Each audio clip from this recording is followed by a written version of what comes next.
Assalamualaikum warahmatullahi wabarakatuh. Perkenalkan, nama saya Melinda Fajarutami, nomor absen 13 dari kelas 10 MIPA 2. Saya akan mempresentasikan bahaya nafsa bagi penggunanya. Pengertian nafsa. Narkoba adalah singkatan dari narkotika, psikotropika, dan zat adiktif lainnya atau obat berbahaya yang jika dimasukkan ke dalam tubuh manusia baik melalui cara dihirup maupun dengan cara disuntikan dapat mengubah pikiran, suasana hati, atau perasaan dan perilaku seseorang.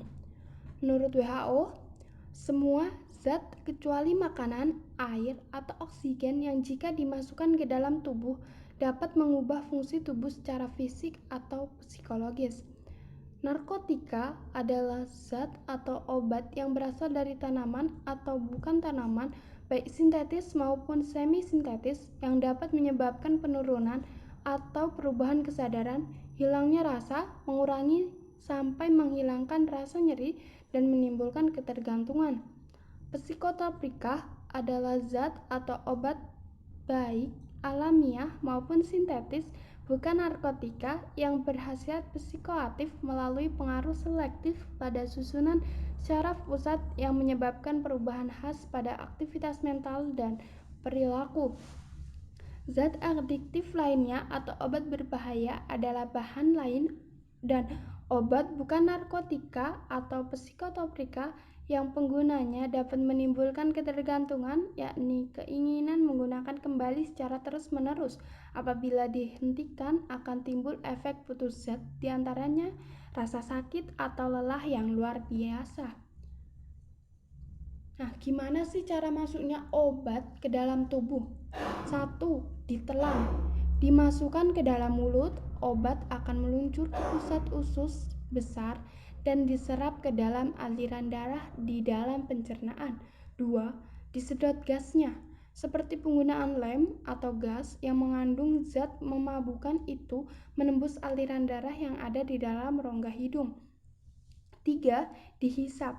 Seperti merokok, zat atau asap akan masuk ke dalam kantung udara di paru-paru dan diserap oleh pembuluh-pembuluh rambut atau kapiler ke dalam aliran darah. 4. Dioleskan di atas kulit. Merasuki melalui pori-pori kulit ke dalam pembuluh darah rambut dan akhirnya ke aliran darah. 5. Disuntikan, yaitu dimasukkan ke dalam tubuh dengan cara melukai bagian tubuh dengan jarum untuk mencapai aliran darah. Semua cara yang disebutkan di atas, jika dilakukan tanpa sepengetahuan dan petunjuk dokter, mengandung resiko bagi kesehatan badan. Nah, hati-hati ya. Nah, bahaya penyalahgunaan narkoba bagi penggunanya. 1. Bahaya terhadap fisik. 2. Kerusakan sistem fungsi syaraf pusat atau otak. 3. Terjadi infeksi akut otot jantung, gangguan peredaran darah. 4. Menggunakan jarum suntik secara sembarangan rentan terhadap penyakit. 5. Gangguan pada paru-paru, sukar bernafas, dan penyakit paru-paru lainnya. 6. Susah buang air besar karena kinerja saluran cerna pada lambung dan usus besar rusak. 7. Mudah terinfeksi TBC, HIV atau AIDS, hepatitis, infeksi ginjal atau saluran kencing, peradangan pada otot, dan kinerja jantung terganggu. 8. Daya tahan tubuh lemah. Nah, selain fisik, bahaya terhadap kejiwaan jugalah serius. Seperti contoh, 1. Bersikap labil. 2. Cepat memberontak. 3. Introvert dan penuh rahasia. 4. Sering berbohong dan suka mencuri. 5. Menjadi sensitif, kasar, dan tidak sopan. 6. Memiliki kecurigaan yang sama terhadap semua orang. 7.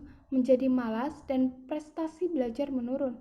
8. Akal sehat, tidak berperan berpikir irasional. Nah, selain bahaya terhadap diri sendiri, bahaya terhadap orang lain pun ada loh. Bahaya terhadap lingkungan masyarakat.